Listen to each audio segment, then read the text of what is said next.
Que le Seigneur soit béni, c'est toujours avec un très grand plaisir de nous retrouver ensemble autour de cette classe des vainqueurs.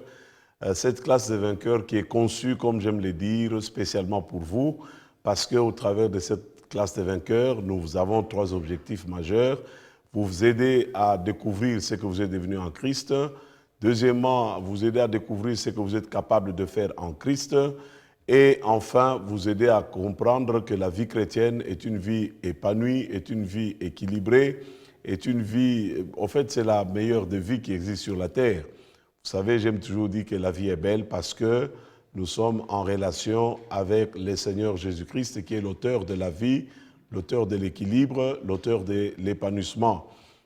Dans le cadre de cette classe des vainqueurs, nous parlons ou nous sommes en train de découvrir Dieu à travers la lecture systématique, n'est-ce pas, du livre de la Genèse. C'est un livre qui est très important parce qu'il est au commencement de toutes choses, c'est le premier de tous les livres de la Bible, parce qu'en fait, il est appelé le livre de commencement. Vous ne pouvez pas connaître le commencement du péché si vous ne connaissez pas les livres de la Genèse, parce que c'est l'unique livre qui nous révèle l'origine du péché, qui nous révèle l'origine de l'homme, qui nous révèle l'origine de la femme, qui nous révèle l'origine du gouvernement civil, l'origine, bref, toutes les origines de tout ce qui existe sur la terre. Parce que les livres de la Genèse, au premier chapitre, le verset premier déclare « Au commencement, Dieu créa ». C'est très important que nous sachions que rien de tout ce qui existe n'existe sans l'acte créateur de Dieu, sans sa volonté.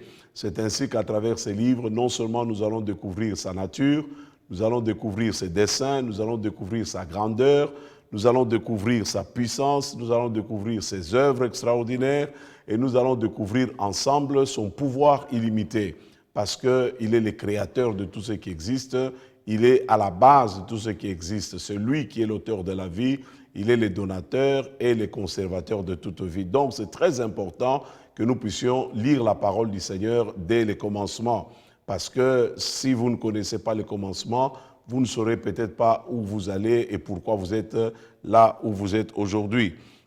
Donc c'est extrêmement important. Genèse chapitre verset 1 dit ceci, « Au commencement, Dieu créa les cieux et la terre », c'est-à-dire que les textes sacrés nous révèlent que l'auteur de tout ce qui existe, des visibles aussi bien que d'invisibles, reste et demeure Dieu. Donc c'est par sa volonté que nous existons et tout ce qui existe, existe par sa volonté. Romains chapitre 1, le verset 19, confirme cette vérité. Là, nous sommes dans la Nouvelle Alliance où l'apôtre Paul revient encore sur cette vérité que nous ne devons pas ignorer en tant que chrétiens ou en tant qu'êtres humains. Parce que toute l'humanité est issue de Dieu. C'est Dieu qui est l'auteur, c'est Dieu qui l'a créé. La Bible dit dans Romains chapitre 1, verset 19, la Bible déclare « En effet, nul n'est dépourvu de la connaissance de Dieu. » Parce que tous les hommes ont une connaissance innée. C'est inné, c'est naturel. L'homme, de par sa nature, est conscient et reconnaît que Dieu existe. Ce n'est pas pour rien qu'il va développer des théories plus tard, des systèmes philosophiques, des systèmes de pensée qui vont l'amener loin de la connaissance de Dieu en disant, par exemple, qu'on est athée, Dieu n'existe pas. L'athéisme est une négation, n'est-ce pas, d'une évidence. Dieu existe et parce qu'il existe, on cherche à nier cela et on éteigne des théories qui ne tiennent pas la route. Donc c'est pour vous dire, bien-aimés dans le Seigneur, que la Bible nous dit que depuis la création du monde, les œuvres de Dieu parlent à la pensée et à la conscience des hommes de ces perfections invisibles. Vous ne pouvez pas croire en l'existence d'une montre sans croire qu'il y a eu un fabricant de cette montre-là. Vous ne pouvez pas croire en l'existence d'un véhicule sans croire qu'il y a eu un fabricant de ces véhicules. Donc le monde a son créateur, tout ce qui existe procède de lui.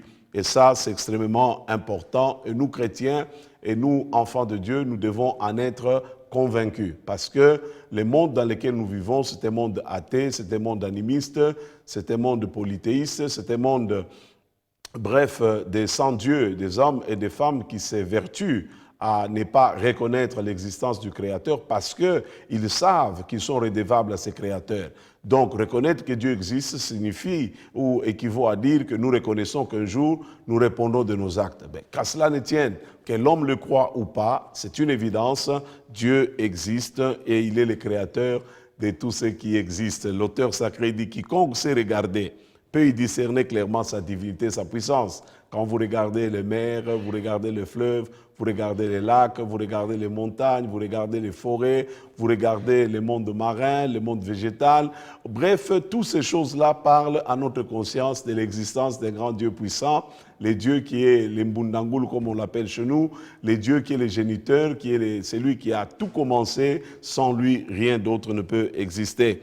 Alors l'homme, parce qu'il ne veut pas reconnaître cette existence-là, en fait, en réalité, il ne veut pas être reconnaissant envers Dieu. C'est cela de l'ingratitude, c'est cela le manque de reconnaissance. Le fait de reconnaître que nous sommes le fruit de l'acte créateur de Dieu, c'est un crime, c'est un péché, n'est-ce pas, à la lumière de la parole de Dieu. C'est pourquoi la Bible dit que l'homme est donc inexcusable, parce qu'il, connaissant Dieu, il a rejeté Dieu, il refuse de se soumettre à Dieu, il refuse de lui être reconnaissant, il refuse de marcher dans la soumission, il refuse absolument que Dieu ait un mot à dire dans sa vie, et en cela, il s'égare loin de Dieu. C'est très important, bien aimé dans le Seigneur. Et les livres de la Genèse nous révèlent toutes ces choses-là. Le verset 2 déclare que Dieu, ayant vu le monde était informe et vide, Dieu est le seul qui peut combler les vides. Dieu est le seul qui peut donner la forme à ce qui est informe. J'aimerais vous dire, vous savez, les hommes de cette génération cherchent à combler les vides intérieurs qui est en eux par le sexe, par l'argent, par toutes sortes de perversions. Vous devez comprendre, c'est parce qu'il y a un vide, et ce vide qui est en chaque être humain a la forme de Dieu, et il n'y a que Dieu qui peut, n'est-ce pas, combler ce vide, il n'y a que Dieu qui peut satisfaire. C'est la raison pour laquelle il est extrêmement important que nous le connaissions, il est extrêmement important que nous croyions en lui, il est extrêmement important que nous soumettions nos vies à son autorité. Alors, Dieu a créé, il a donné la forme à tout ce qui existe. La Bible dit qu'il y avait des ténèbres à la surface de la terre, il y avait des ténèbres, l'Esprit de Dieu se mouvait au-dessus des eaux. Bien-aimés dans le Seigneur, maintenant que vous m'écoutez, je crois que le Saint-Esprit se meut dans votre esprit, dans votre corps, dans votre vie, afin de vous ramener à cette évidence, de vous ramener à comprendre que Dieu existe et que vous ne pouvez pas être épanoui, vous ne pouvez pas être équilibré, vous ne pouvez pas être satisfait dans la vie en dehors de lui. C'est très important. C'est comme un poisson ne vit mieux que dans l'eau, donc dans son élément naturel. Si vous l'enlevez de l'eau, vous le condamnez à la mort. Une mort brusque, ça peut être une mort trop lente, mais au moins vous l'avez privé de sa source de vie. C'est ainsi que l'homme, quand vous rejetez Dieu, quand vous vous détournez de Dieu, vous mourrez et vous êtes mort spirituellement. C'est extrêmement important. Alors, le verset 3 nous dit, Dieu dit que la lumière soit, et la lumière fut. Et Dieu vit que la lumière était bonne, c'était une très bonne chose. J'aimerais que Dieu puisse éclairer votre vie, que les ténèbres se dissipent de votre vie, que votre vie soit vraiment éclairée. Et Jésus a dit, je suis la lumière. Il est venu pour nous éclairer afin que nous puissions marcher sur le chemin de la vie. Et ce chemin de la vie, ce n'est pas un courant de pensée, ce n'est pas un système philosophique. Le chemin et la vie, c'est une personne, c'est Jésus-Christ de Nazareth. Alors, je vous encourage à vous réconcilier avec lui, et vous qui êtes déjà ses enfants, à continuer à persévérer dans votre foi, dans votre relation avec lui. Que Dieu vous bénisse, que Dieu vous bénisse. Amen.